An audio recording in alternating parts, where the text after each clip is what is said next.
저게 정말 우리 지움이랑 예은이야? 강명자 할머니의 목소리가 떨렸습니다. 손에 들고 있던 장바구니가 바닥에 떨어질 뻔했죠.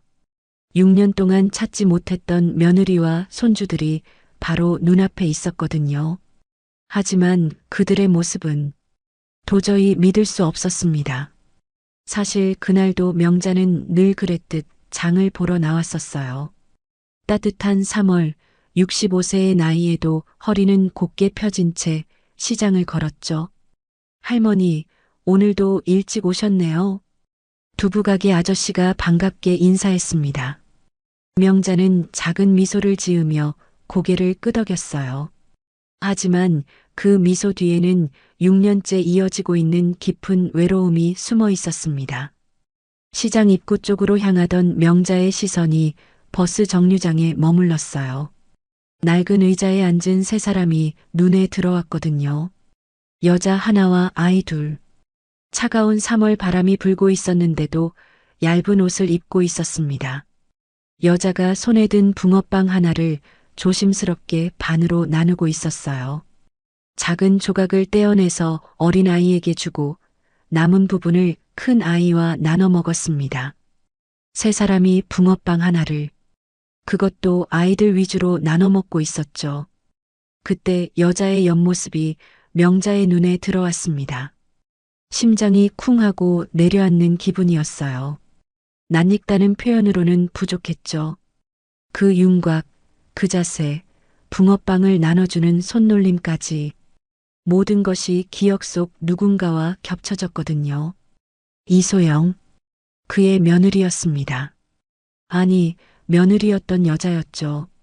명자는 몇 걸음 떨어진 채 그들을 지켜봤어요. 소영의 옷은 색이 발해 있었고 소매 끝은 해져 있었습니다. 얼굴은 6년 전보다 훨씬 야위어 보였죠.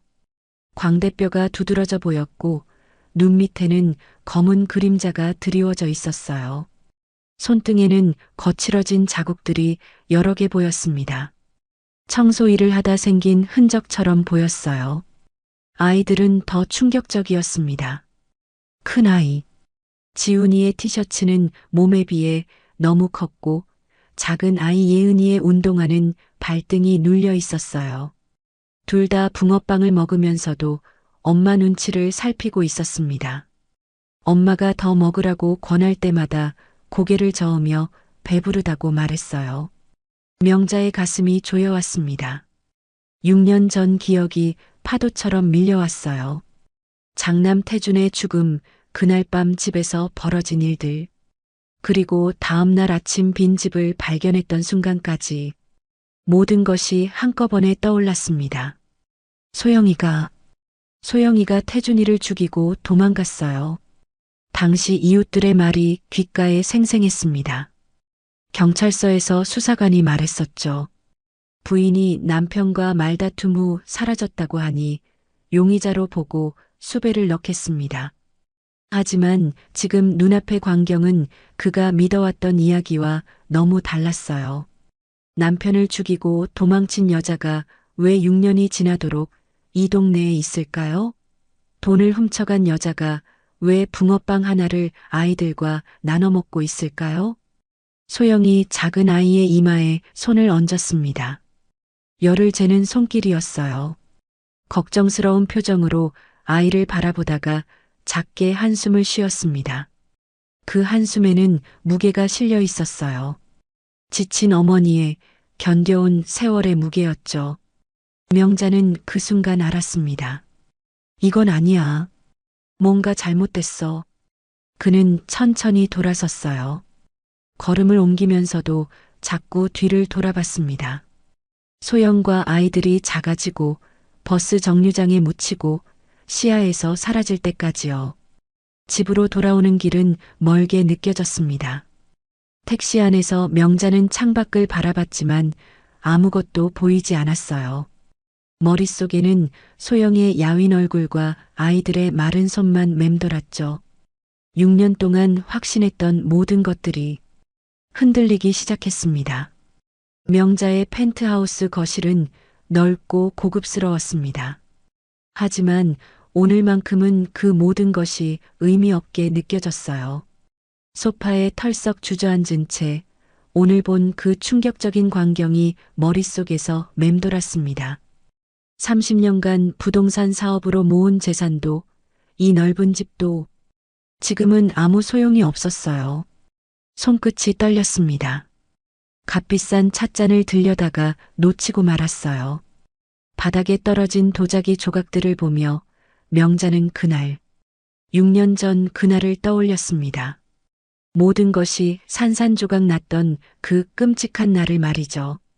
2018년 3월 15일 목요일 밤이었습니다. 명자는 사업 관련 모임을 마치고 집으로 돌아오던 길이었어요. 고급 세단에서 내려 현관으로 향하던 중 핸드폰이 울렸습니다. 태준이 살고 있는 아파트 단지 경비실에서 걸려온 전화였어요. 어머님, 큰일 났습니다. 태준 씨 집에 구급차와 경찰이 와 있어요. 빨리 오시는 게 좋을 것 같습니다. 경비원의 목소리가 떨리고 있었어요. 명자는 곧바로 차 키를 다시 집어들었습니다. 가슴이 철렁 내려앉으면서 뭔가 큰일이 벌어졌다는 예감이 들었거든요. 아파트 앞에는 구급차와 경찰차가 서 있었습니다. 빨간 경광등이 어둠 속에서 돌아가고 있었어요. 명자는 급하게 엘리베이터를 타고 12층으로 올라갔습니다. 복도에는 이미 이웃들이 나와 수군거리고 있었어요. 실례합니다. 이 집 가족이신가요? 40대 남성 경찰관이 다가왔습니다. 명자는 숨이 막혔어요. 거실 안쪽을 보니 거실 바닥에 태준이 쓰러져 있었거든요. 이미 하얀 천으로 덮여 있었지만 그 모습을 보는 순간 다리에 힘이 풀렸습니다. 저는 죽은 사람의 어머니입니다. 오후 11시 30분경에 층간소음 신고가 들어왔습니다. 윗집에서 계속 큰 소리가 난다고 했다가 갑자기 조용해져서 이상하다고 하시더라고요. 경찰관이 수첩을 들여다보며 설명했어요. 명자의 귀에는 그 말들이 메아리처럼 울렸습니다. 관리사무소에서 확인차 올라왔는데 현관문이 열려 있었고 이미 숨져 계셨습니다. 부검결과 머리 외상으로 인한 뇌출혈이 직접 사인입니다. 거실 테이블 모서리에 머리를 강하게 부딪힌 것 같습니다. 명자는 거실을 둘러봤어요. 유리 테이블 모서리에 핏자국이 묻어 있었습니다.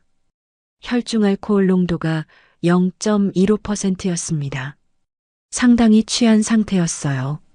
넘어지면서 불운하게 테이블에 머리를 부딪힌 것 같습니다. 그런데 문제는 부인과 자녀들이 보이지 않는다는 겁니다. 경찰관의 표정이 어두워졌어요. 이웃분들 말로는 오후 10시쯤부터 집에서 큰 소리가 났다고 합니다. 남자가 고함치고 여자가 우는 소리. 그러다가 쿵 하는 소리와 함께 조용해졌다고 하고요.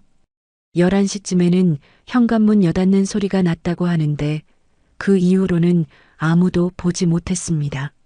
명자의 머릿속이 복잡해졌어요. 소영이가 어디 갔을까? 아이들은 무사할까? 혹시 부인이 평소에 어디 갈 만한 곳이 있나요? 친정이나. 소영이는 친정이 없어요. 고아원에서 자랐거든요. 명자는 며느리에 대해 아는 것이 별로 없다는 걸 깨달았습니다. 태준과 결혼한 지 5년이 되었는데도 1년에 몇 번 보는 게 전부였어요.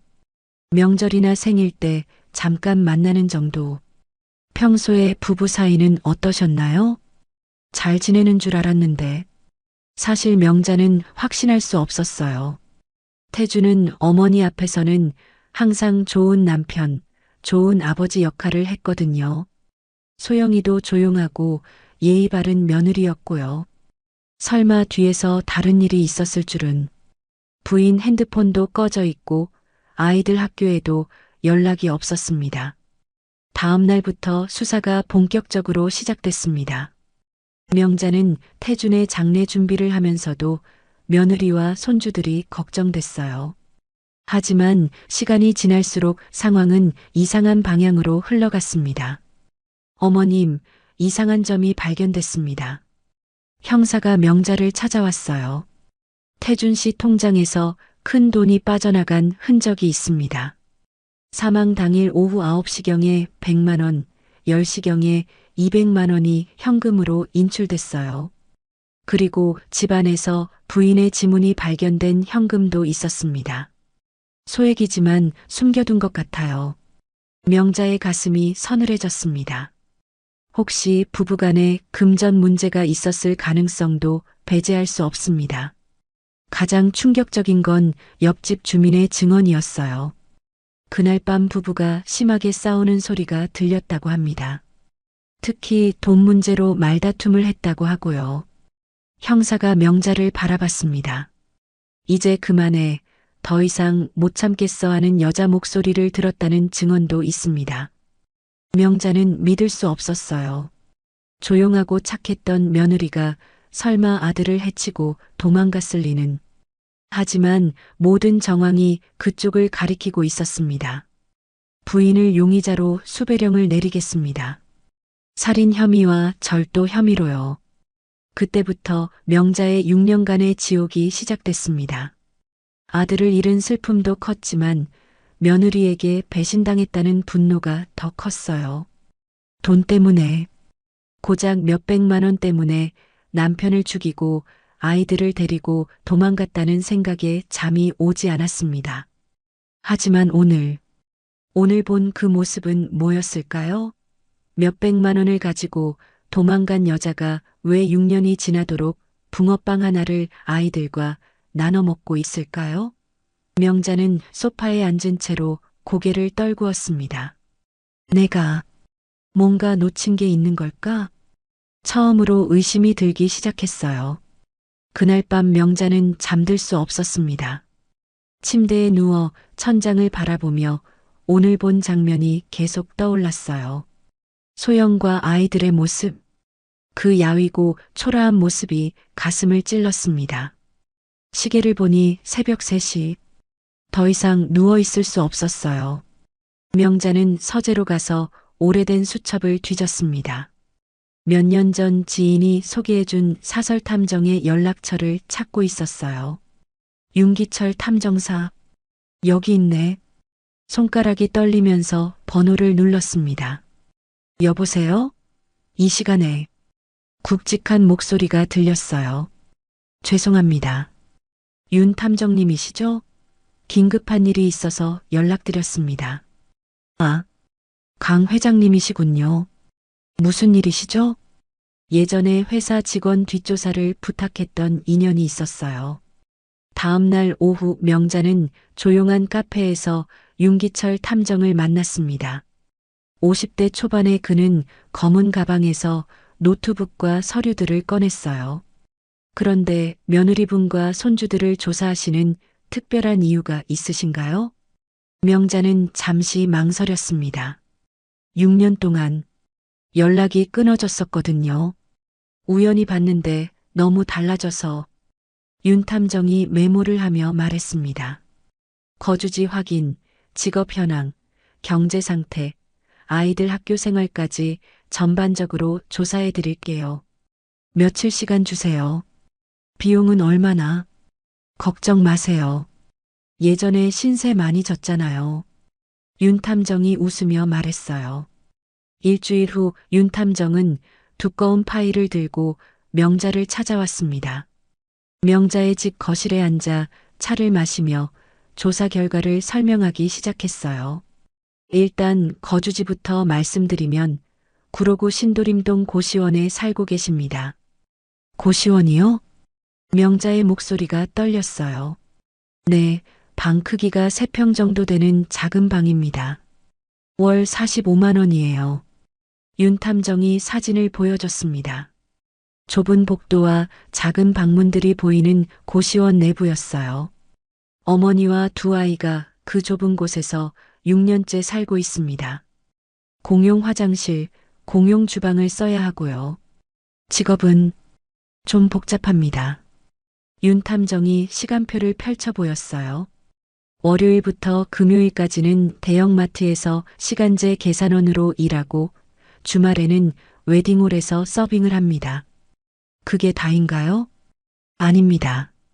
평일 저녁에는 택배 상하차 작업도 하고 계세요. 하루 일과를 보면 오전 9시부터 오후 2시까지 마트에서 계산원 일을 하고 3시에 집에 와서 아이들이 학교에서 돌아올 때까지 잠깐 쉬어요. 윤 탐정의 설명이 계속됐습니다.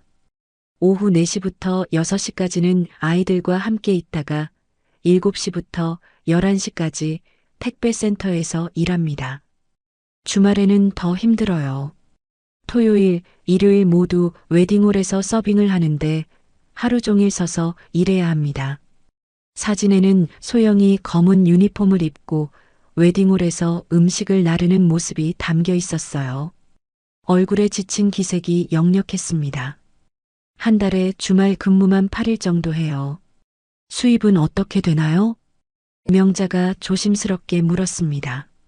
마트 계산원이 월 90만 원, 택배일이 월 70만 원, 웨딩홀 서빙이 월 60만 원 정도입니다. 총 220만 원 정도네요. 그럼 생활이 가능한 건가요? 고시원 월세 45만 원, 공과금 10만 원, 아이들 급식비 30만 원을 빼면 135만 원이 남아요. 3명이 한 달 생활하기에는 빠듯하죠. 아이들은 어떻게 지내나요? 지훈이는 신도림초 3학년, 예은이는 4학년에 다니고 있어요. 성적은 나쁘지 않은데 윤 탐정이 학교 관련 자료를 보여줬어요. 다른 아이들처럼 학원은 다니지 못해요. 대신 학교 방과 후 수업은 열심히 듣고 있더라고요. 엄마가 일할 때 아이들은 어떻게 하나요? 고시원 1층에 작은 독서실이 있어요.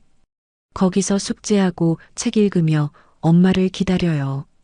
사진에는 두 아이가 작은 책상에 앉아 공부하는 모습이 보였습니다. 다른 아이들보다 옷차림이 소박해 보였어요. 고시원 주인 아주머니가 가끔 간식도 주시고 챙겨주신다고 해요. 소영 씨 건강은 어떤가요? 명자의 목소리에 걱정이 묻어났어요. 솔직히 좋지 않아 보입니다. 너무 무리를 하다 보니 많이 야위었고 자주 기침을 해요. 윤 탐정이 안타까운 표정을 지었습니다. 택배센터에서 무거운 박스들을 옮기다 보니 허리도 많이 아픈 것 같더라고요. 생활비는 어떻게 절약하고 계신가요? 마트에서 일하다 보니 할인 상품이나 유통기한 임박 제품들을 저렴하게 살 수 있어요. 그걸로 주로 장을 보시더라고요. 윤 탐정이 사진을 더 보여줬습니다. 아이들 옷도 대부분 중고나 기증받은 것들이에요.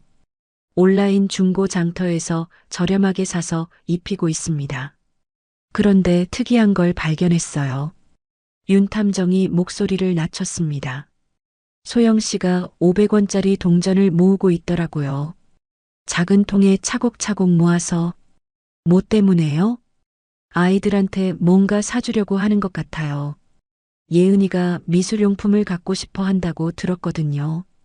예은이가 그림을 좋아하나요? 네, 학교에서 그림 실력을 인정받고 있어요. 선생님이 미술학원을 권했는데 윤 탐정이 예은이가 그린 그림 사진을 보여줬어요. 연필과 색연필로 그린 그림이었는데 나이에 비해 실력이 뛰어났습니다. 하지만 학원비가 없어서 못 보내고 있어요. 대신 도서관에서 미술 관련 책들을 빌려서 독학하고 있더라고요. 지훈이는 어떤가요? 축구를 좋아해요. 학교 운동장에서 친구들과 공을 차는 걸 좋아하는데 축구화가 없어서 운동화로 뛰어다녀요. 지훈이가 낡은 운동화를 신고 공을 차는 사진이 있었어요. 팀에 들어가고 싶어 하는데 유니폼이나 장비를 살 돈이 없어서 못하고 있어요. 일요일에는 웨딩홀 일이 없을 때가 있죠? 그런 날에는 아이들과 함께 공원에 가거나 도서관에 가요. 돈이 안 드는 곳들이죠. 공원 벤치에 앉아 있는 소영과 아이들의 모습이 사진에 담겨 있었어요. 소박하지만 평화로워 보였습니다. 아이들이 뭔가 사달라고 하면 다음에라고 말하는 걸 자주 봤어요. 고시원 사람들은 어떻게 보나요? 다들 안쓰럽게 생각하고 계세요. 특히 소영 씨가 아이들한테 정말 잘한다고, 저런 어려운 상황에서도 아이들을 포기하지 않는다고. 윤 탐정의 목소리에 감탄이 섞여 있었어요. 고시원 관리 아주머니도 저 여자는 정말 대단하다고 하시더라고요. 밤에 택배 일이 끝나고 나서는 뭘 하나요? 집에 와서 아이들 내일 준비물 챙겨주고 간단히 청소하고 다음날 도시락 준비해요. 윤 탐정이 시계를 가리켰습니다. 보통 새벽 1시가 되어야 잠자리에 들어요. 그리고 7시에 일어나서 아이들 학교 보내고. 모든 설명을 들은 명자는 한동안 말을 잇지 못했습니다. 찻잔을 든 손이 떨렸어요. 6년 동안 자신은 편안한 집에서 지냈는데 며느리와 손주들은 이렇게 힘들게 살아왔다니. 탐정님, 정말 고생하셨어요. 목소리가 갈라졌습니다. 회장님, 그런데 하나 더 말씀드릴 게 있어요. 윤 탐정이 조심스럽게 입을 열었습니다. 소영 씨가 가끔 혼자 울고 있는 걸 봤어요. 아이들이 잠든 후에 고시원 옥상에서. 명자의 가슴이 찢어졌습니다. 그리고 아이들이 가끔 할머니라는 말을 해요. 할머니는 어디 계시냐고, 보고 싶다고. 명자는 서류를 정리하며 일어났습니다. 마음이 무거웠지만 동시에 단단해졌어요. 탐정님, 정말 감사합니다. 덕분에 중요한 걸 알게 됐어요. 회장님, 혹시 뭔가 계획이 있으시면. 이제 제가 해야 할 일이 뭔지 알겠어요. 명자는 창밖을 바라보며 다짐했습니다. 진실을 알아내야겠다고, 그리고 잃어버린 가족을 되찾아야겠다고. 윤 탐정의 조사 결과를 들은 후 명자는 며칠째 잠을 제대로 이루지 못했습니다. 새벽 5시 결국 포기하고 일어나 거실로 나왔어요. 테이블 위에는 아직 정리하지 못한 조사 자료들이 흩어져 있었습니다. 소영과 아이들의 사진을 다시 보니 가슴이 저려왔어요. 뭔가 놓친 게 있을 거야. 명자는 6년 전 일들을 다시 생각해 봤습니다. 당시에는 너무 충격이 커서 제대로 확인하지 못했던 것들이 있었을지도 모르죠. 특히 태준의 유품들. 그때는 너무 아파서 대충 정리만 하고 구석방에 넣어뒀었거든요. 명자는 천천히 복도 끝에 있는 작은 방으로 향했습니다. 평소에는 창고로 쓰던 곳이었는데 6년 전 태준의 유품들을 정리해서 여기에 보관해뒀어요. 문을 열자 먼지 냄새가 코를 찔렀습니다. 햇빛이 거의 들지 않는 어두운 방이었어요. 방 한켠에는 태준이 물건이라고 적힌 박스 5개가 차곡차곡 쌓여 있었습니다. 그때는 너무 슬퍼서 자세히 보지 못했던 것들이었어요. 명자는 전등을 켜고 첫 번째 박스를 열어봤습니다. 박스 안에는 태준의 옷가지와 시계, 지갑 등이 들어 있었어요. 지갑을 열어보니 가족 사진이 한 장 들어 있었습니다. 태준과 소영, 그리고 어린 지훈이와 예은이가 함께 웃고 있는 모습이었어요. 그때는 정말 행복해 보였는데, 두 번째 박스에는 각종 서류들이 정리되어 있었습니다. 회사 관련 문서, 통장, 보험 관련 서류들. 그 중에서 병원 진료 기록 봉투가 눈에 들어왔어요. 왜 태준이 병원에 다녔을까? 명자는 봉투를 열어봤습니다. 정신건강의학과, 상담 치료? 진료 기록을 보니 태준이 2017년부터 정신과 상담을 받고 있었다는 내용이 나왔어요. 진단명은 간헐적 폭발성 장애였습니다. 명자는 그런 병이 있는지도 몰랐어요. 분노 조절 장애로 인한 가정 내 갈등, 의사의 소견서에 적힌 내용이었습니다. 상담 기록을 자세히 읽어보니 더 충격적인 내용들이 나왔습니다. 환자는 직장 스트레스로 인해 가정에서 폭력적 행동을 보이고 있다고 호소함. 아내와 자녀들에게 소리를 지르고 물건을 던지는 행동이 빈번해짐. 명자의 손이 떨렸어요. 태준이 정말로? 상담 기록 뒤에는 처방전들이 끼워져 있었습니다. 분노 조절을 위한 약물들이 처방되어 있었어요. 하지만 약국 수령 기록을 보니 중간중간 빠진 날들이 많았습니다. 약물 복용 중단으로 인한 증상 악화 우려. 의사가 마지막에 적어둔 메모였어요. 세 번째 박스를 열자 명자는 깜짝 놀랐습니다. 소형의 물건들이 들어 있었거든요. 화장품, 액세서리, 그리고 작은 노트 하나가 보였어요. 당시 급히 정리하면서 태준 물건과 함께 넣어둔 모양이었습니다. 노트를 펼쳐보니 소형의 필체로 적힌 일기였습니다. 날짜를 보니 2017년부터 2018년 3월까지의 기록이 있었어요. 첫 페이지를 읽는 순간 명자의 가슴이 철렁 내려앉았습니다. 2017년 8월 3일. 오늘도 태준이가 술을 마시고 화를 냈다. 지훈이가 숙제를 늦게 한다고 소리를 질렀다. 아이가 너무 무서워해서 내가 안고 달래야 했다. 페이지를 넘길 때마다 더 끔찍한 내용들이 나왔습니다. 2017년 10월 15일. 태준이가 나를 밀쳤다. 계단에서 넘어질 뻔했다. 예은이가 울면서 엄마 괜찮냐고 물었다. 어떻게 대답해야 할지 모르겠다. 명자는 일기장을 읽으며 눈물이 났어요. 며느리가 이런 고통을 받고 있었는데 자신은 전혀 몰랐던 거였습니다. 2018년 1월 10일. 태준이가 예은이를 때렸다. 그림을 벽에 붙였다고 화를 냈다. 아이 얼굴에 멍이 들었다. 선생님이 물어보면 뭐라고 해야 할까? 2018년 2월 20일. 지훈이가 아빠를 무서워한다. 태준이만 들어오면 방으로 숨는다. 이래도 되는 건가? 아이들을 데리고 어디론가 떠나고 싶다. 일기 내용은 점점 절망적으로 변해갔습니다. 2018년 3월 5일. 더 이상 참기 어렵다. 하지만 갈 곳이 없다. 돈도 없고 아이들은 어떻게 키워야 할까? 시어머님께 말씀드려 볼까 했지만 태준이를 너무 사랑하시는 것 같아서 믿어주실지 모르겠다. 명자는 그 대목에서 울음을 터뜨렸어요. 소영이 자신에게 도움을 요청하고 싶어 했었구나. 마지막 일기는 2018년 3월 15일, 바로 사건 당일에 적힌 것이었습니다. 오늘 태준이가 또 술을 마시고 들어올 것 같다. 회사에서 무슨 일이 있었는지 아침부터 기분이 안 좋았다. 아이들이 무서워한다. 제발 오늘은 조용히 지나갔으면.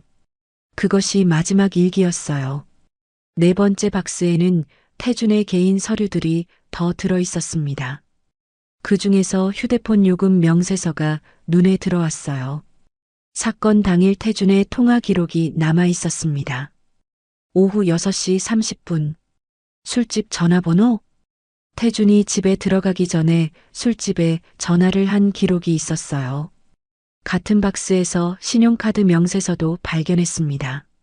사건 당일 태준의 카드 사용 내역을 보니 오후 7시부터 10시까지 술집에서 계속 결제를 한 기록이 있었어요. 와인, 위스키. 이렇게 많이 마셨구나. 명자는 아들이 그날 얼마나 많이 마셨는지 알 수 있었습니다. 마지막 박스에는 태준의 휴대폰이 들어 있었습니다. 당시 경찰이 조사 후 돌려준 것이었어요. 명자는 충전기를 찾아서 휴대폰을 켜봤습니다. 다행히 아직 작동했어요. 휴대폰을 확인해 보니 사건 당일 동료들과 주고받은 문자들이 남아 있었습니다. 태준아, 오늘 회식 올 거지? 안 간다. 기분 더러워. 왜? 부장한테 또 혼났나? 집에 가서 술이나 마셔야겠다. 휴대폰 속 문자 메시지들을 더 확인해 보니 태준의 심리 상태를 알 수 있는 내용들이 더 있었어요. 스트레스 때문에 미치겠다. 집에 가서 풀어야지. 야, 술 마시면 안 돼. 작년에 상담받는다고 했잖아. 그런 거 소용없어. 명자는 지금까지 발견한 모든 증거들을 다시 정리해 봤습니다. 태준의 정신과 치료 기록, 소영의 일기장, 그날의 통화 기록과 문자들, 모든 것이 한 방향을 가리키고 있었어요. 하지만 아직 결정적인 증거가 부족했습니다. 정말 소영이가 아무 잘못이 없는 걸까? 명자는 여전히 확신하지 못했어요. 6년 동안 품고 있던 의심이 쉽게 사라지지 않았습니다.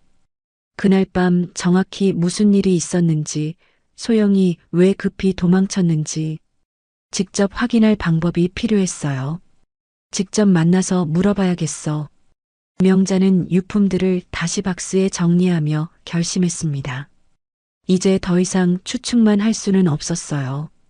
소영을 직접 만나서 그날 밤 무슨 일이 있었는지 들어봐야 했습니다. 명자는 무거운 마음으로 구석방을 나왔습니다. 손에는 소영의 일기장을 들고 있었어요. 이 일기장을 소영에게 돌려주면서 대화를 시작해야겠다고 생각했습니다. 과연 소영이 자신과 만나려고 할까? 6년 동안 원망하고 있을 텐데. 명자는 거실로 나와 창밖을 바라봤습니다. 해가 지고 있었어요. 6년 동안의 오해를 풀기에는 늦은 시간일지도 모르지만 그래도 시작해야 했습니다. 며느리와 손주들에게 진실을 확인하고 잃어버린 가족을 되찾기 위한 첫걸음을 내딛어야 했어요. 다음 날 아침 명자는 평소보다 일찍 일어났습니다. 밤새 뒤척이며 생각했던 계획을 실행에 옮길 시간이었어요. 소영의 일기장을 가방에 넣고 거울 앞에서 옷차림을 다시 한번 확인했습니다. 너무 화려하면 안 될 것 같아서 평소보다 소박한 옷을 선택했어요. 윤탐정의 조사 결과에 따르면 소영은 오전 9시부터 오후 2시까지 대형마트에서 계산원으로 일한다고 했습니다. 명자는 조심스럽게 마트 주차장에 차를 세웠어요. 가슴이 두근거렸습니다. 6년 만에 며느리와 제대로 마주하게 되는 순간이었거든요. 마트 입구 앞에서 명자는 한참을 망설였습니다. 정말 들어가도 될까? 소영이 자신을 보면 어떤 반응을 보일까? 혹시 도망가 버리지는 않을까? 손에 든 가방이 무겁게 느껴졌어요. 그 안에는 소영의 일기장과 함께 준비해온 편지가 들어 있었습니다. 용기를 내어 마트 안으로 들어간 명자는 계산대를 하나씩 둘러봤습니다. 5번 계산대에서 익숙한 뒷모습을 발견했어요. 6년 전보다 훨씬 말라 보이는 소영이 있었습니다. 빨간 마트 조끼를 입고 손님들의 물건을 정확하게 계산하고 있었어요. 명자는 멀리서 소영의 모습을 지켜봤습니다. 손놀림이 빠르고 정확했어요. 손님들에게 예의 바르게 인사하고 무거운 물건은 봉투에 따로 담아주는 세심함도 보였습니다. 하지만 얼굴에는 지친 기색이 역력했어요. 눈 밑에 다크서클과 야윈 볼이 6년간의 고생을 말해주고 있었습니다. 명자는 장바구니에 몇 가지 물건을 담고 소영의 계산대로 향했습니다. 다리가 후들거렸어요. 한 걸음 한 걸음이 무겁게 느껴졌습니다. 드디어 순서가 되어 소영 앞에 섰을 때 명자의 심장은 터질 것 같았어요. 안녕하세요. 포인트 카드 있으시? 물건을 계산하던 소영이 고개를 들었습니다. 명자와 눈이 마주치는 순간 소영의 얼굴이 하얗게 질렸어요. 손에 들고 있던 바코드 스캐너가 떨렸습니다. 어머니? 목소리도 떨리고 있었어요. 소영아, 오랜만이구나. 명자는 최대한 부드러운 목소리로 말했습니다. 하지만 소영의 반응은 예상과 달랐어요. 극도로 당황한 표정을 지으며 뒤로 물러섰습니다. 여긴 어떻게? 소영의 목소리에는 두려움이 섞여 있었어요.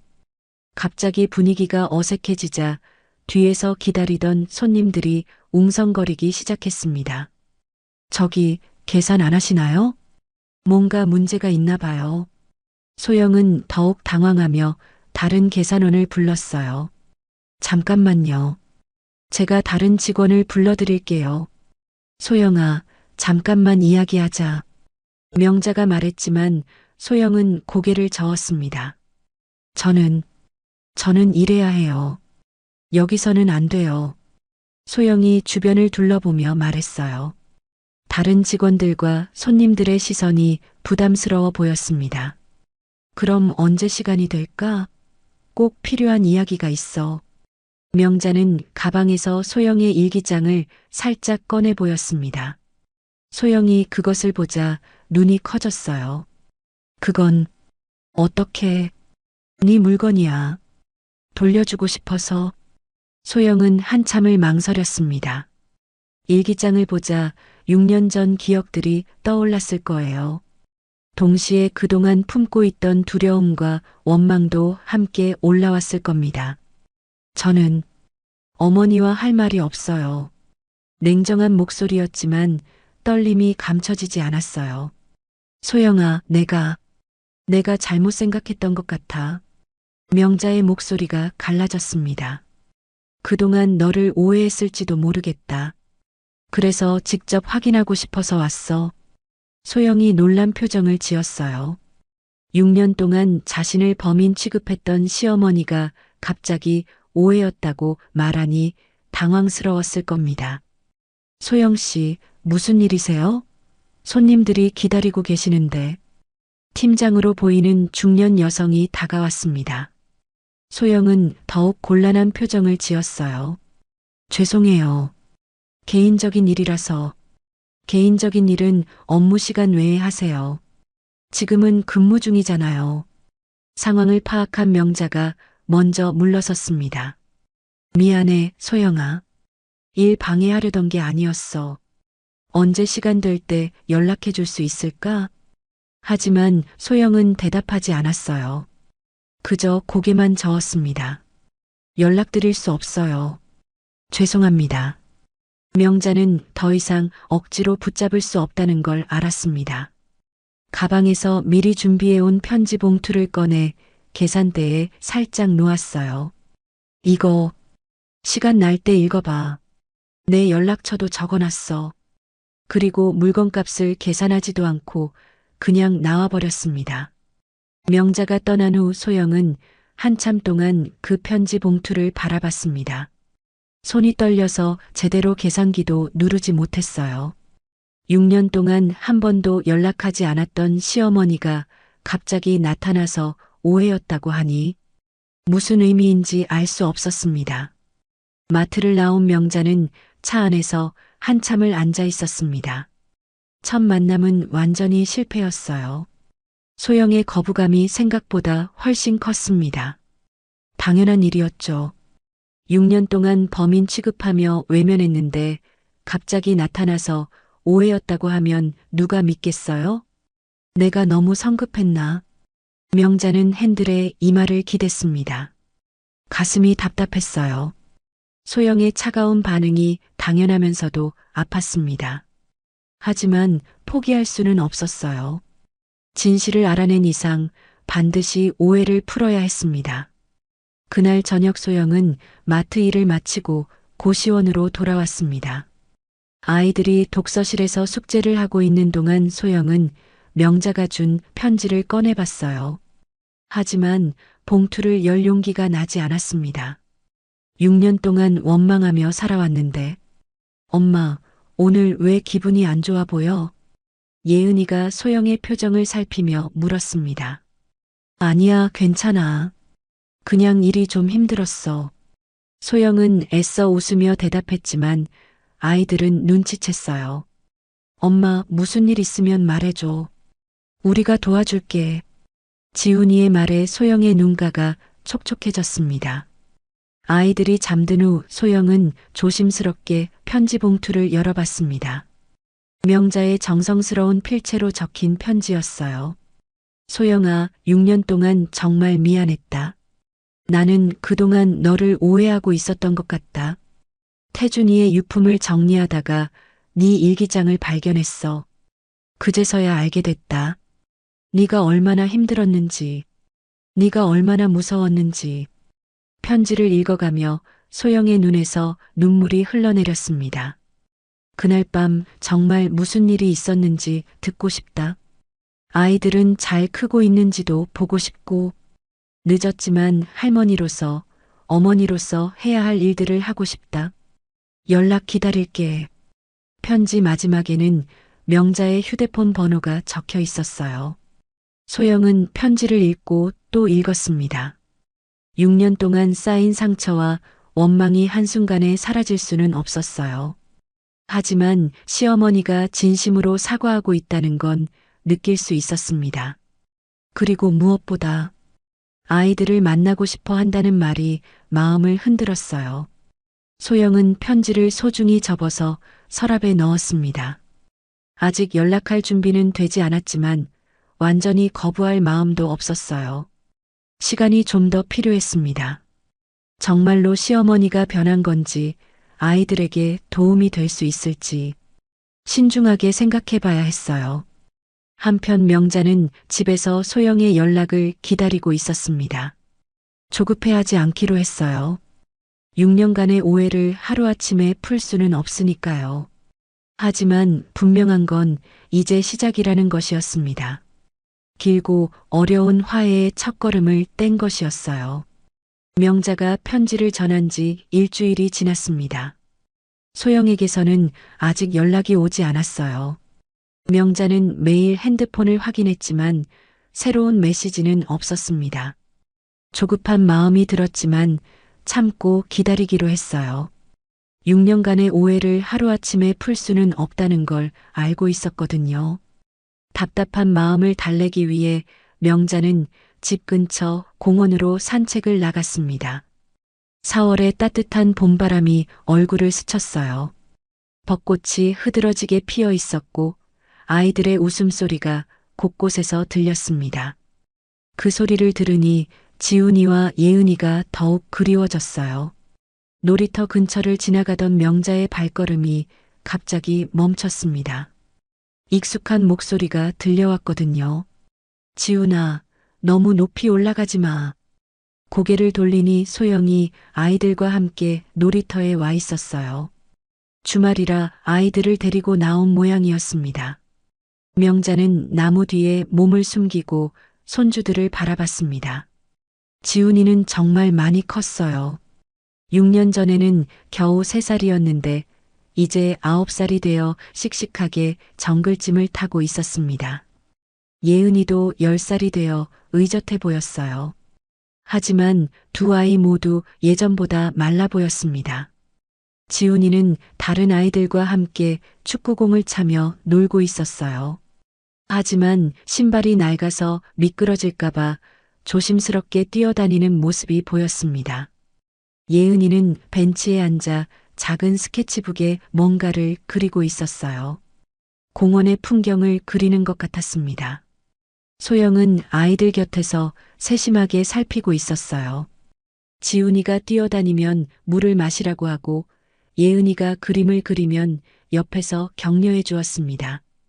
6년 전보다 훨씬 야위었지만 아이들을 보는 눈빛만큼은 여전히 따뜻했어요. 그때 예은이가 그림을 그리다 말고 고개를 들었습니다. 우연히 명자가 숨어 있는 나무 쪽을 보게 된 거예요. 잠깐 눈이 마주쳤는데 예은이의 눈이 커졌습니다. 뭔가 기억나는 듯한 표정이었어요. 저기. 예은이가 소영을 불렀습니다. 소영이 예은이가 가리키는 방향을 보고 깜짝 놀랐어요. 명자가 나무 뒤에 서 있는 걸 발견한 거였습니다. 소영의 얼굴이 순간 굳어졌어요. 명자는 더 이상 숨을 수 없다는 걸 알고 천천히 나무 뒤에서 나왔습니다. 어머니, 여기는 어떻게? 소영이 당황한 목소리로 물었습니다. 아이들은 엄마와 낯선 할머니가 아는 사이인 것 같다고 눈치챘어요. 지훈이가 축구공을 안고 다가왔고 예은이는 스케치북을 꽉 안고 있었습니다. 산책하다가 우연히. 방해하려던 건 아니야. 명자는 최대한 부드럽게 말했습니다. 아이들에게 무서운 인상을 주고 싶지 않았거든요.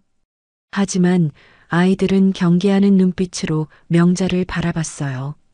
특히 지훈이는 엄마 뒤에 숨는 듯한 행동을 보였습니다. 엄마, 이 할머니 어디서 본 것 같은데. 예은이가 고개를 갸우뚱하며 말했습니다. 6년 전 기억이 희미하게 남아있는 모양이었어요. 명자는 가슴이 뭉클했습니다. 손녀가 자신을 기억하고 있다니. 응, 옛날에 본 적이 있어. 할머니야. 소영이 조심스럽게 대답했어요.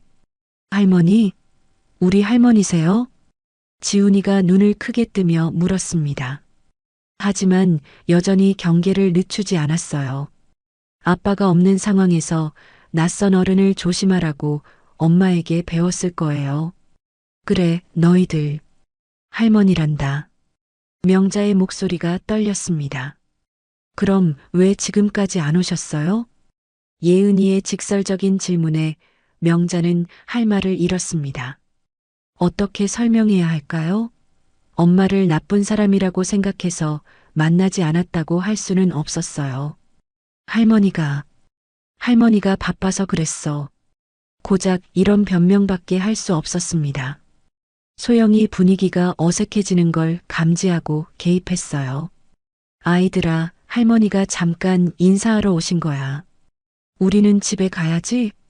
아이들을 데리고 가려는 기색이 역력했습니다.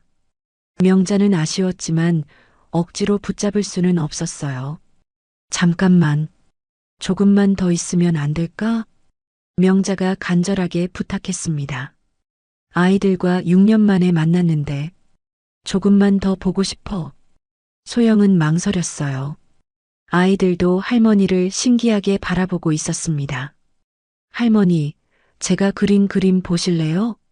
예은이가 갑자기 스케치북을 내밀었습니다. 아이의 순수함이 긴장된 분위기를 누그러뜨렸어요. 명자는 감격해서 스케치북을 받아들었습니다. 정말 잘 그렸구나. 예은이가 이렇게 그림을 잘 그리는 줄 몰랐어. 엄마가 색연필을 사주시면 더 예쁘게 그릴 수 있는데. 지훈이도 조심스럽게 다가와서 축구공을 보여줬어요. 할머니, 저 축구 잘해요. 보실래요? 그리고 공을 발로 차면서 간단한 기술을 보여줬습니다. 서툴렀지만 열심히 하는 모습이 기특했어요. 우와, 지훈이가 정말 축구를 잘하는구나. 처음에는 경계하던 아이들이 점점 마음을 열기 시작했습니다. 할머니가 자신들의 이야기에 관심을 보이고 칭찬해주니 기뻐했어요. 소영은 그런 아이들을 보며 복잡한 심정이었습니다. 예은아, 할머니가 색연필이랑 스케치북 사줄까? 지훈이는 축구화도 사주고 싶고. 명자가 조심스럽게 제안했습니다. 하지만 소영이 즉시 손을 저었어요. 안 됩니다. 괜찮아요. 왜? 할머니니까 손주들한테 선물 정도는. 갑자기 나타나서. 갑자기 선물을 주시면 아이들이 혼란스러워해요. 소영의 목소리에는 여전히 경계심이 남아 있었어요. 6년 동안 연락 한 번 없던 할머니가 갑자기 나타나서 선물을 주겠다고 하니 믿기 어려웠을 거예요. 엄마, 색연필. 예은이가 아쉬워하며 말했지만 소영은 단호했습니다. 안 된다고 했지? 할머니께 죄송하다고 인사드려. 아이들은 실망했지만 엄마 말을 따랐어요. 명자는 가슴이 아팠습니다. 손주들에게 뭔가 해주고 싶은데 막히는 기분이었어요. 하지만 소영의 입장도 이해할 수 있었습니다. 갑자기 나타난 할머니를 쉽게 믿을 수는 없겠죠. 우리 이제 집에 가야 해. 할머니도 조심히 들어가세요. 소영이 아이들을 데리고 일어났습니다.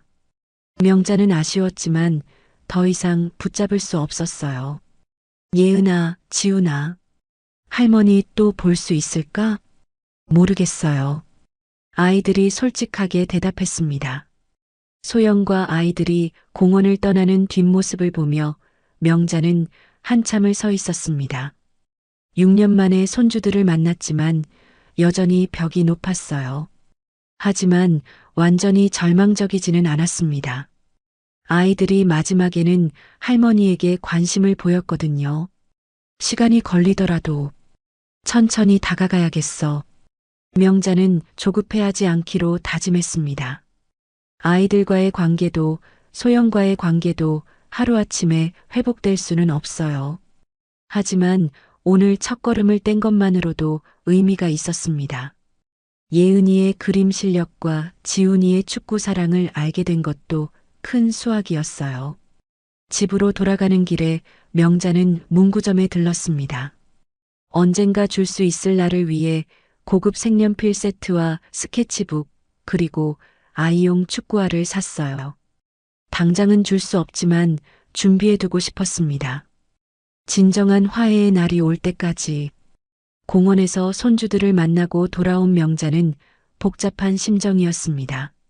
아이들의 순수한 눈빛과 소영의 경계심 가득한 표정이 계속 머릿속을 맴돌았어요. 문구점에서 산 선물들을 서재 한켠에 놓으며 언제쯤 이 선물들을 줄 수 있을까 하는 생각이 들었습니다. 명자는 며칠 전 구석방에서 찾았던 태준의 휴대폰을 다시 꺼냈습니다. 당시에는 문자 메시지만 확인했었는데 혹시 놓친 게 있을까 싶어서였어요. 충전기를 연결하고 휴대폰을 켜자 화면이 밝아졌습니다. 6년 전 그대로 멈춰 있는 시간이었죠. 명자는 태준의 휴대폰에 설치된 앱들을 하나씩 확인해 봤습니다. 카카오톡, 인스타그램 그리고 낯선 앱 하나가 눈에 들어왔어요. 홈캠이라는 앱이었습니다. 집안을 촬영하는 카메라 앱인 것 같았는데 6년 전에는 이런 앱이 있는지도 몰랐었어요. 호기심에 앱을 눌러봤습니다. 로그인 화면이 나왔는데 다행히 자동 로그인이 되어 있었어요.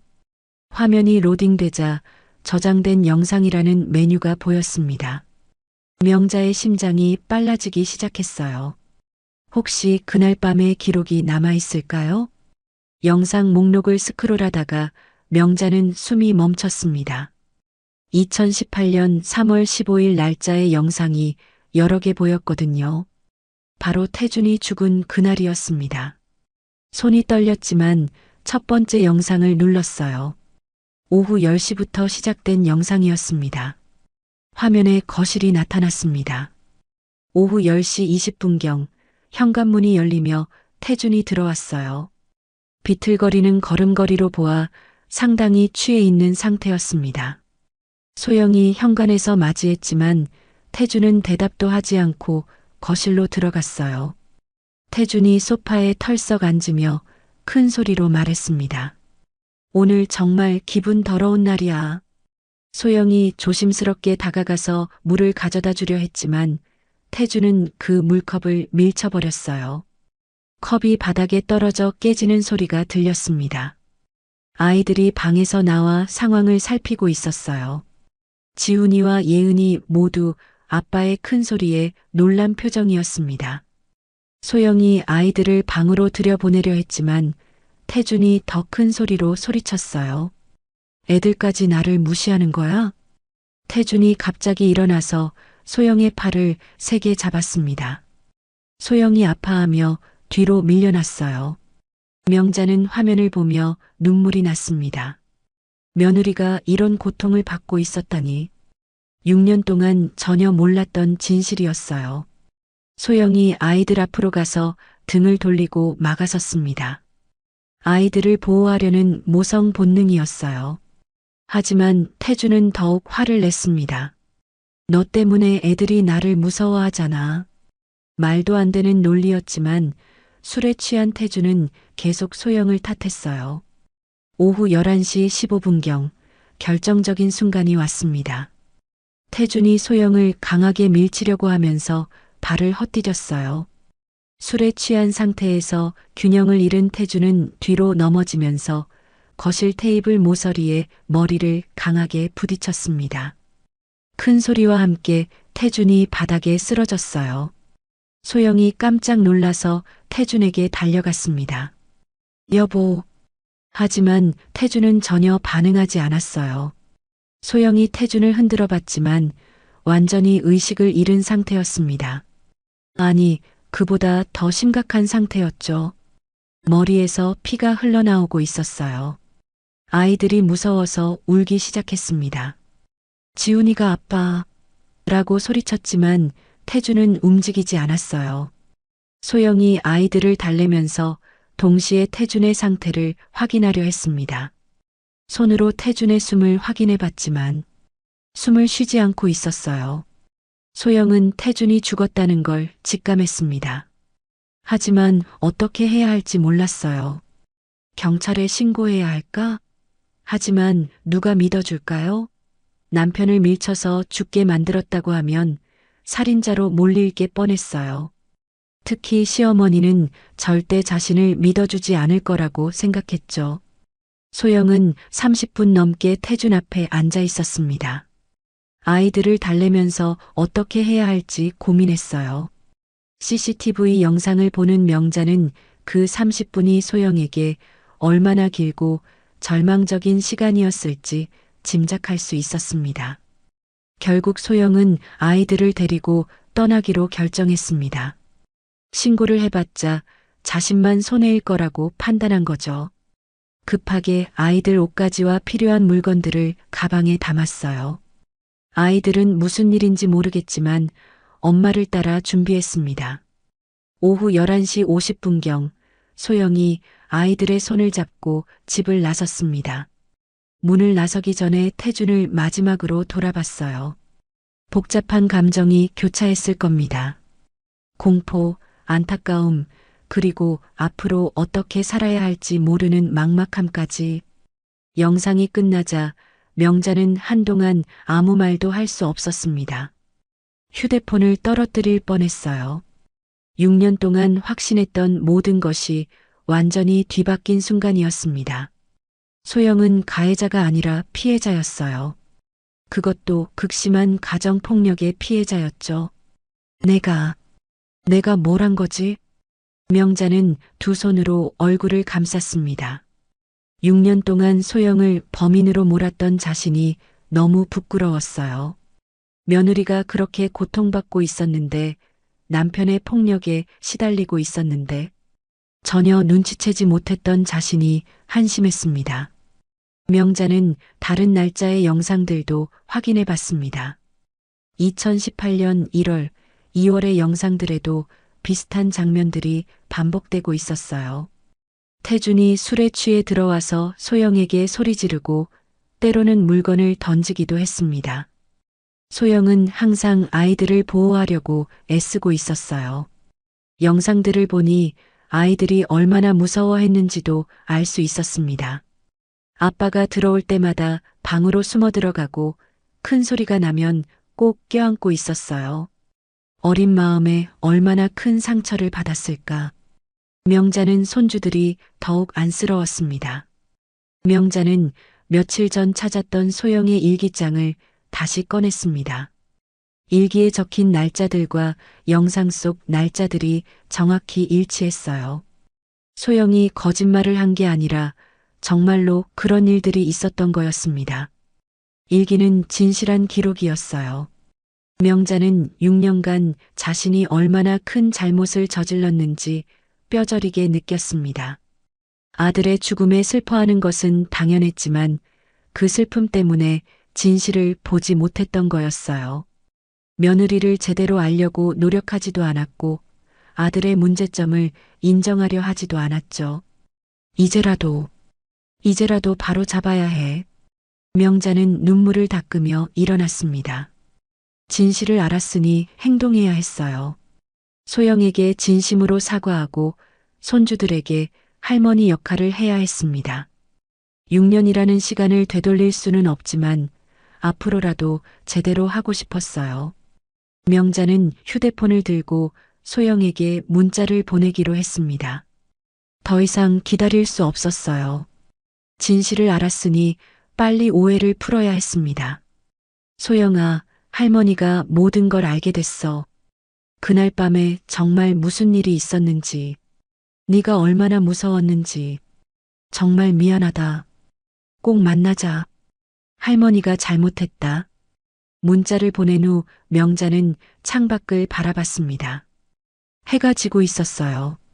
6년간의 오해가 끝나고 새로운 시작이 다가오고 있었습니다. 쉽지 않겠지만 진실을 바탕으로 한 화해라면 가능할 거라고 믿었어요. 이제 소영의 답을 기다릴 시간이었습니다. 저녁 택배 일을 마치고 고시원으로 돌아온 소영은 지친 몸을 이끌고 계단을 올라갔습니다. 아이들이 독서실에서 숙제를 하고 있는 동안 잠깐 쉬려고 했어요.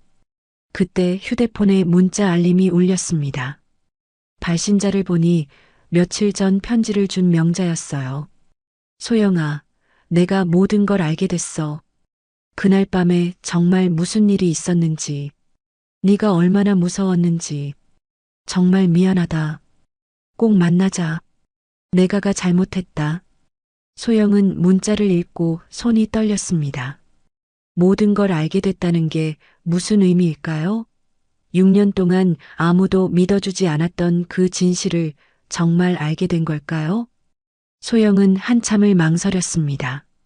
정말 어머니가 진실을 알았을까요? 아니면 또 다른 함정일까요? 6년 동안 범인 취급받으며 살아온 상처가 쉽게 낫지 않았어요. 하지만 문자의 어조가 예전과 달랐습니다. 진심 어린 사과가 느껴졌어요. 30분을 고민한 끝에 소영이 답장을 보냈습니다. 어머니, 정말 무슨 일이 있었는지 아시는 건가요? 저는 여전히 무서워요. 하지만 한 번만 만나 뵐게요. 내일 오후 2시 신도림역 근처 카페에서요. 다음 날 오후 2시 명자는 약속한 카페에 일찍 도착해서 기다리고 있었습니다. 가슴이 두근거렸어요. 6년 만에 제대로 된 대화를 나누게 될 순간이었거든요. 소영이 정말 올까 하는 걱정도 있었습니다. 오후 2시 10분 소영이 조심스럽게 카페 문을 열고 들어왔습니다. 명자를 발견하고는 잠시 주저했지만 곧 다가와서 앉았어요. 여전히 경계하는 표정이었지만 예전보다는 나아 보였습니다. 어머니, 오랜만입니다. 소영이 조심스럽게 인사했습니다. 명자는 며느리의 야윈 얼굴을 보며 가슴이 아팠어요. 6년 동안 얼마나 고생했을지 눈에 보였거든요. 소영아, 정말 고생 많았구나. 명자의 첫마디였습니다. 소영은 그 말에 놀랐어요. 예상과 다른 반응이었거든요. 소영아, 할머니가 태준이 휴대폰을 찾았어. 그 안에 있던 영상을. 모든 걸 봤어. 명자가 떨리는 목소리로 말했습니다. 소영의 눈이 커졌어요. 영상이요? 그래. 그날 밤 집안 CCTV 영상. 태준이가 너한테 한 짓들도 다 봤고. 소영의 눈에서 눈물이 흘러내렸습니다. 6년 동안 아무도 믿어주지 않았던 진실을 드디어 누군가 알게 된 거였어요. 그것도 가장 믿어주지 않을 거라고 생각했던 시어머니가. 어머니, 정말 다 보셨어요? 응, 다 봤어. 내 아들이 너한테 그런 끔찍한 짓을 했구나. 갑자기 명자가 자리에서 일어나더니 소영 앞에 무릎을 꿇었습니다. 카페 안에 다른 손님들이 놀라서 쳐다봤지만 명자는 개의치 않았어요. 소영아, 정말 미안하다. 6년 동안 너를 범인으로 몰았어. 내가 너무 큰 잘못을 저질렀구나. 어머니, 일어나세요. 사람들이 다 봐요. 소영이 급하게 명자를 일으키려 했지만 명자는 꿈쩍하지 않았어요. 안 돼. 이렇게라도 사과해야 해. 내가 얼마나 큰 죄를 지었는지, 너와 아이들한테 얼마나 미안한지, 내가 태준이를 너무 사랑한 나머지 그 아이의 잘못을 보지 못했어. 네가 얼마나 무서웠는지, 얼마나 고통스러웠는지 전혀 몰랐어. 명자의 목소리가 갈라졌습니다. 그날 밤 네가 얼마나 절망적이었을지, 어디로 가야 할지도 모르는 채 아이들을 데리고 나왔을 때 얼마나 무서웠을지. 소영도 더 이상 참을 수 없었습니다. 6년 동안 억눌러왔던 감정이 터져나왔어요. 정말 무서웠어요. 어머니한테 말씀드리고 싶었지만 믿어주실지 확신이 없었어요. 태준이는 어머니 앞에서는 완전히 다른 사람이었거든요. 매일 밤 태준이가 언제 화낼지 몰라서 조심조심 살았어요. 아이들도 아빠만 들어오면 방으로 숨어 들어갔어요. 그런데 그날 밤 정말 무서운 일이 벌어졌어요. 소영이 6년 동안 말하지 못했던 이야기를 쏟아내기 시작했습니다. 태준이가 저를 밀쳤는데 넘어지면서 테이블에 머리를. 그 순간 정말 세상이 무너지는 것 같았어요. 어떻게 해야 할지 몰랐어요. 명자는 고개를 끄덕이며 들었습니다. 영상으로 본 그 순간을 소영의 입으로 직접 듣고 있었어요. 경찰에 신고해야 하나 싶었지만 누가 믿어줄까요? 남편을 죽인 아내라고 할 거 아니에요? 아이들을 데리고 나와서 정말 막막했어요. 갈 곳도 없고 돈도 없고 하지만 아이들은 키워야 했어요. 소영의 목소리에 울음이 섞였습니다. 하루하루가 전쟁 같았어요. 아이들 먹을 것, 입을 것, 병원비. 모든 게 제 책임이었어요. 명자는 소영의 이야기를 들으며 눈물을 흘렸습니다. 자신이 얼마나 큰 잘못을 저질렀는지 뼈저리게 느꼈어요. 소영아, 내가 그때 너를 믿어줬다면 너와 아이들이 이렇게 고생하지 않았을 텐데. 어머니도 모르셨으니까요. 태준이가 어머니한테는 그런 모습을 보인 적이 없으셨잖아요. 소영이 오히려 명자를 위로했습니다. 6년간의 고통에도 불구하고 원망보다는 이해하려는 마음이 컸어요. 저도 어머니 입장에서는 믿기 어려우셨을 거라고 생각해요. 갑자기 며느리가 사라지고 아들은 죽고 얼마나 충격이셨겠어요. 아니야, 소영아. 그건 변명이야. 내가 너를 제대로 알려고 노력했어야 했어. 태준이의 문제점을 인정했어야 했고, 명자가 소영의 손을 잡았습니다. 이제라도 바로잡고 싶어? 너와 아이들한테 할머니, 어머니 역할을 제대로 하고 싶어? 소영은 잠시 망설였습니다. 6년간의 상처가 하루아침에 치유될 수는 없었어요. 하지만 명자의 진심을 느낄 수 있었습니다. 어머니, 저는 아직도 무서워요. 또 실망하게 될까봐, 아이들이 상처받을까봐. 알아. 당연히 무서울 거야. 하지만 시간을 갖고 천천히 해보자. 억지로 하지 말고. 지훈이와 예은이는 어떻게 지내고 있어? 명자가 손주들에 대해 물었습니다. 지훈이는 축구를 좋아해요. 예은이는 그림을 잘 그려요. 하지만 학원은 보내주지 못해서 내가 도와주면 안 될까? 학원비라도. 소영은 고민했습니다. 경제적 도움이 절실히 필요했지만 갑자기 받기에는 부담스러웠어요. 아직은 조금 부담스러워요. 하지만 아이들이 할머니를 만나는 건 좋을 것 같아요. 정말 아이들이 날 만나겠다고 할까? 천천히 해봐요. 아이들도 할머니가 보고 싶어 했어요.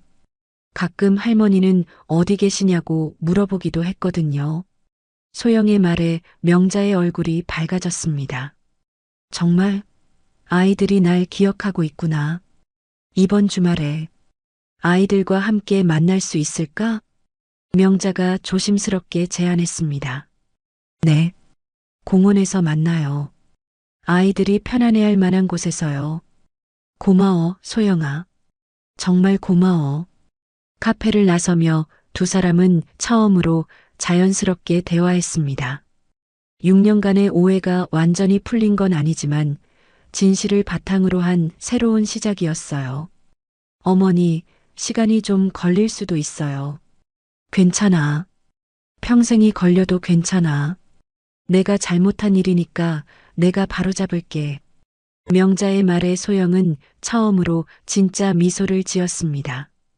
6년 만에 지은 편안한 미소였어요. 헤어지며 명자는 다짐했습니다. 이제부터는 진짜 할머니, 진짜 어머니가 되겠다고. 소영도 마음 한편으로는 안도감을 느꼈어요. 드디어 혼자가 아니라는 생각이 들었거든요. 길고 어려운 화해의 길이지만 진실을 바탕으로 한 첫걸음을 뗀 하루였습니다. 약속한 주말 아침, 소영은 아이들을 깨우며 조심스럽게 이야기를 시작했습니다. 지훈아, 예은아, 오늘 할머니를 만나러 갈 건데 어떻게 생각해? 아이들은 잠에서 덜 깬 상태로 고개를 들었어요. 며칠 전 공원에서 만났던 할머니가 떠올랐습니다. 지난번에 본 그 할머니요? 예은이가 먼저 물었습니다. 응, 맞아. 그 할머니가 너희들 정말 보고 싶어 하셔. 지훈이는 아직 확신이 서지 않는 표정이었어요. 엄마, 할머니가 정말 우리 할머니 맞아요? 왜 지금까지 안 오셨던 거예요? 소영은 아이들에게 어떻게 설명해야 할지 고민했습니다. 너무 어려운 이야기는 아직 이르고 그렇다고 거짓말할 수도 없었어요. 할머니가 엄마와 오해가 있었는데 이제 풀렸어. 할머니도 너희들을 정말 많이 보고 싶어 하시거든. 어떤 오해요? 예은이의 날카로운 질문에 소영은 잠시 말을 멈췄습니다. 나중에 크면 다 설명해 줄게. 지금은 할머니와 좋은 시간 보내는 게 중요해. 소영은 아이들의 손을 잡고 지하철역으로 향했습니다. 지훈이와 예은이는 설레면서도 조금 긴장하는 표정이었어요. 할머니가 어떤 분인지 자신들을 좋아해 주실지 궁금했거든요. 한편 명자는 약속 시간보다 30분 일찍 공원에 도착해서 기다리고 있었습니다. 손에는 큰 쇼핑백을 들고 있었어요. 며칠 전 준비해둔 선물들이었습니다. 예은이를 위한 고급 색연필 세트와 스케치북, 지훈이를 위한 축구화와 축구공이 들어 있었어요.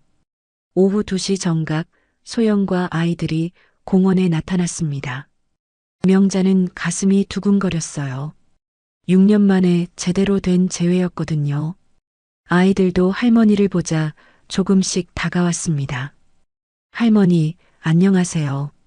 예은이가 먼저 정중하게 인사했어요. 지훈이도 뒤따라 인사했습니다. 우리 예은이, 지훈이. 정말 많이 컸구나. 명자는 눈물이 날 뻔했습니다. 손주들이 이렇게 예의 바르게 자란 걸 보니 소영이 정말 잘 키웠다는 생각이 들었어요. 할머니가 너희들한테 줄 게 있어. 명자가 쇼핑백을 꺼내자 아이들의 눈이 커졌습니다. 예은아, 이건 네가 그림 그릴 때 쓰라고 샀어. 명자가 고급 색연필 세트를 건네자 예은이는 입을 벌리고 놀랐어요. 우와, 이렇게 많은 색깔이. 지훈아, 너는 축구 좋아한다고 했지? 이 축구화 신고 마음껏 뛰어다녀. 지훈이도 새 축구화를 보며 신이 났습니다. 소영은 아이들이 기뻐하는 모습을 보며 복잡한 심정이었습니다. 고마우면서도 아직은 부담스러웠어요. 갑자기 이렇게 좋은 선물을 받으면 아이들이 혼란스러워할까봐 걱정되기도 했고요. 어머니, 너무 비싼 선물은. 괜찮아. 할머니니까 이 정도는 당연한 거야. 명자는 아이들과 함께 공원을 산책했습니다. 예은이는 새 색연필로 바로 그림을 그리기 시작했고 지훈이는 새 축구화를 신고 공을 찼어요. 6년 만에 가족이 함께하는 평범한 오후였습니다. 예은아, 정말 그림을 잘 그리는구나. 예은이가 공원 풍경을 그린 그림을 보며 명자는 감탄했습니다. 할머니, 저 나중에 화가가 되고 싶어요. 그래. 그럼 할머니가 미술학원도 보내주고 싶은데. 예은이의 눈이 반짝였지만 소영이 말렸어요. 어머니, 아직은. 지훈이는 새 축구화를 신고 신나게 공을 찼습니다. 명자와 소영이 지켜보는 가운데 간단한 드리블도 보여줬어요. 할머니, 제가 골키퍼도 할 수 있어요. 정말? 우리 지훈이가 축구를 이렇게 잘하는 줄 몰랐네.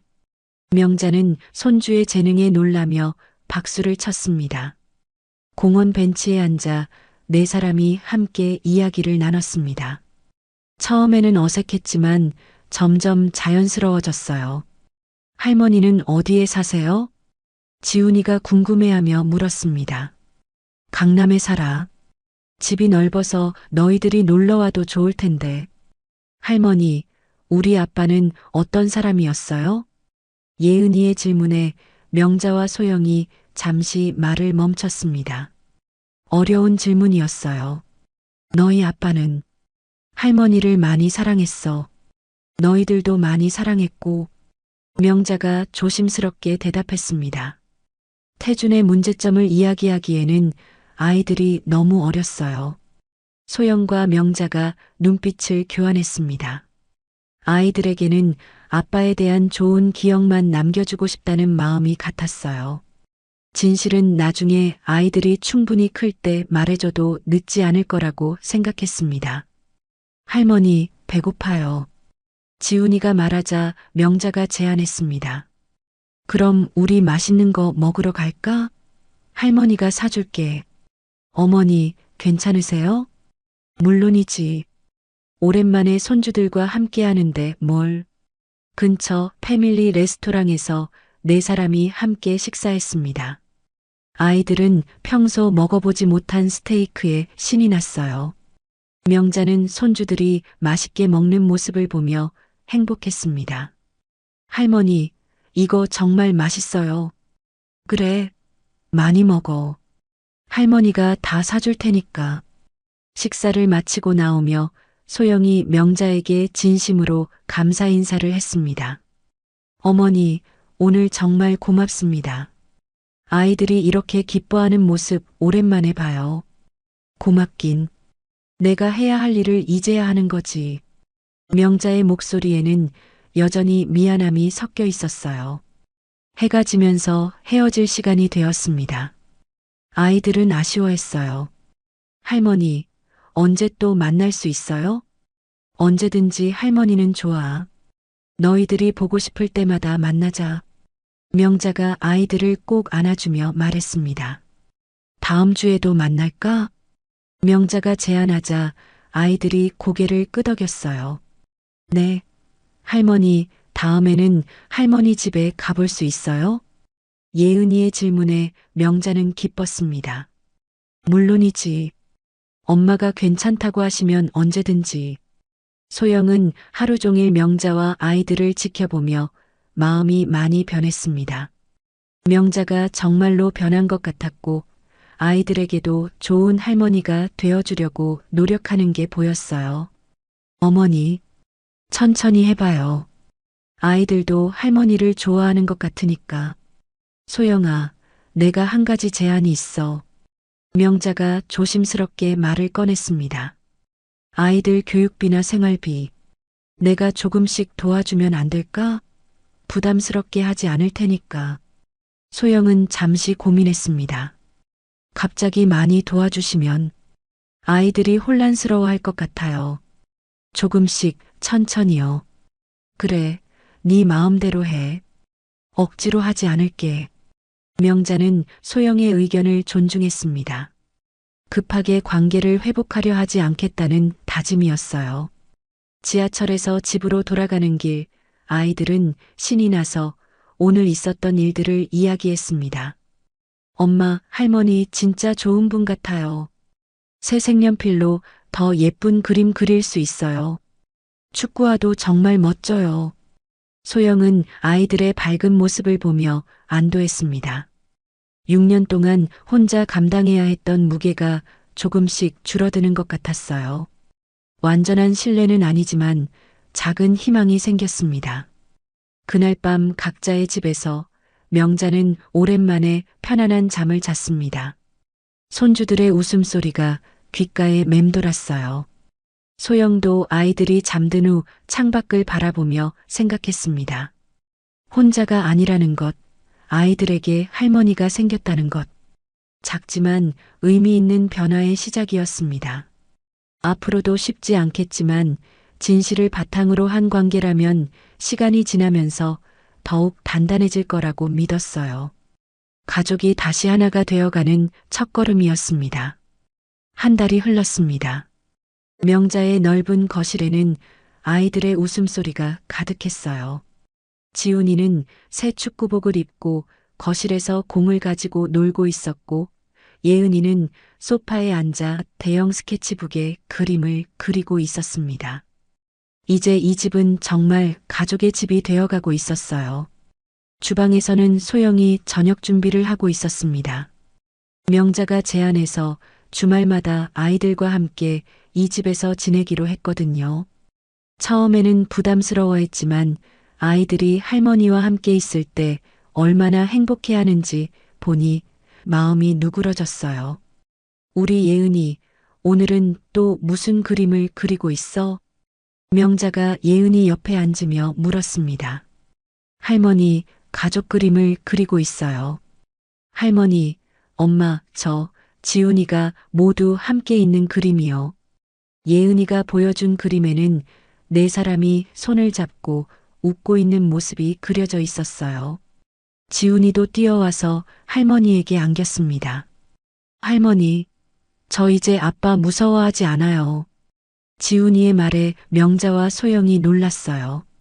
그동안 아빠에 대한 무서운 기억 때문에 힘들어 했었는데, 정말 우리 지훈이가 많이 용감해졌구나. 저녁 식사를 하며 네 사람은 하루 있었던 일들을 나누었습니다. 이제는 매주 이런 시간을 갖는 게 자연스러워졌어요. 엄마, 이제 우리도 진짜 가족 같아요. 예은이의 말에 모두가 미소를 지었습니다. 어머니, 정말 감사해요. 아이들이 이렇게 밝아진 건 어머니 덕분이에요. 소영이 진심으로 말했습니다. 고맙긴. 내가 해야 할 일을 이제야 하는 거지. 명자의 목소리에는 여전히 미안함과 함께 따뜻함이 담겨 있었어요. 밤 9시 아이들의 취침 시간이었습니다. 명자가 아이들에게 책을 읽어주었어요.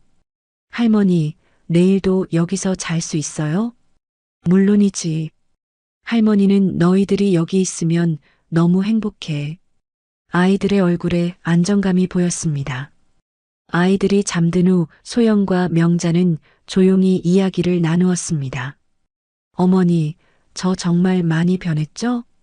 그래, 얼굴도 많이 밝아졌고, 아이들도 완전히 달라졌어. 6년 동안 정말 힘들었어요. 하지만 이제는 혼자가 아니라는 게 느껴져요. 소영아, 내가 6년 동안 너희들한테 못해준 것들 평생 갚아도 부족할 거야. 어머니, 이제 그런 말씀하지 마세요. 우리는 앞으로만 보면 돼요. 소영의 말에 명자는 고개를 끄덕였습니다. 다음 날 아침, 네 사람이 함께 아침 식사를 했습니다. 평범하지만 너무나 소중한 시간이었어요. 할머니, 우리 이제 정말 가족이죠? 지훈이가 물었습니다. 그럼 우리는 원래부터 가족이었어. 잠깐 헤어져 있었을 뿐이지. 오후에는 네 사람이 함께 공원을 산책했습니다. 1년 전 명자가 처음 소영과 아이들을 발견했던 바로 그 공원이었어요. 하지만 이제는 완전히 다른 의미였습니다. 1년 전에 여기서 너희들을 처음 봤을 때 내 마음이 얼마나 아팠는지 몰라. 명자가 감회에 젖어 말했습니다. 할머니가 그때 찾아와 주셔서 정말 다행이에요. 소영이 대답했어요. 벤치에 앉아 아이들이 각자의 꿈을 이야기했습니다. 저는 화가가 되어서 할머니 그림을 그려드릴 거예요. 저는 축구 선수가 되어서 할머니를 자랑스럽게 해드릴 거예요. 명자는 손주들의 꿈을 들으며 눈시울이 붉어졌어요. 할머니가 약속할게. 너희들 꿈이 이루어질 때까지 계속 응원해줄게. 정말이요? 정말이야. 할머니랑 엄마가 너희들 곁에서 항상 지켜볼 거야. 오후에는 태준의 묘소를 찾았습니다. 이번에는 네 사람이 함께였어요. 아빠, 저희 이제 정말 행복해요. 할머니가 저희를 정말 사랑해주세요. 예은이가 묘비 앞에서 말했습니다. 태준아, 어머니가 이제 제대로 할게. 네 아이들과 소영이를 잘 지켜줄게. 명자는 아들에게 조용히 다짐했습니다. 묘소를 나서며 명자가 말했습니다. 이제 정말 새로운 시작이야. 네, 어머니. 우리 모두 함께요. 소영이 대답했습니다. 집으로 돌아가는 길, 아이들은 할머니 양쪽 손을 잡고 걸었어요. 소영은 그 뒤를 따라가며 이 모든 것이 꿈만 같다고 생각했습니다. 저녁 노을이 네 사람의 뒷모습을 따뜻하게 비추고 있었습니다. 1년 전만 해도 상상할 수 없었던 이 순간이 너무나 소중했어요. 그날 밤 명자는 창가에 서서 밤하늘을 바라봤습니다. 별이 유난히 밝게 빛나고 있었어요. 6년간의 오해와 아픔이 있었지만 진실이 밝혀진 후에는 더욱 단단한 가족이 될 수 있었습니다. 비록 늦었지만 진짜 할머니가 될 수 있었고 소영은 더 이상 혼자가 아니었으며 아이들은 사랑받는 환경에서 자랄 수 있게 되었어요. 앞으로도 쉽지 않은 일들이 있을 테지만 이제는 함께 헤쳐나갈 수 있을 것입니다. 진실과 사랑을 바탕으로 다시 하나가 된 가족이었으니까요. 그렇게 새로운 출발을 시작한 네 사람의 이야기는 희망찬 미래를 향해 계속 이어져 갔습니다. 여러분, 오늘 이야기는 어떠셨나요? 댓글로 여러분의 감상을 나눠주세요. 시청해주신 여러분의 이야기도 듣고 싶어요. 그리고 이 이야기가 재밌으셨다면 구독과 좋아요 부탁드려요. 오늘도 시청해주셔서 감사합니다.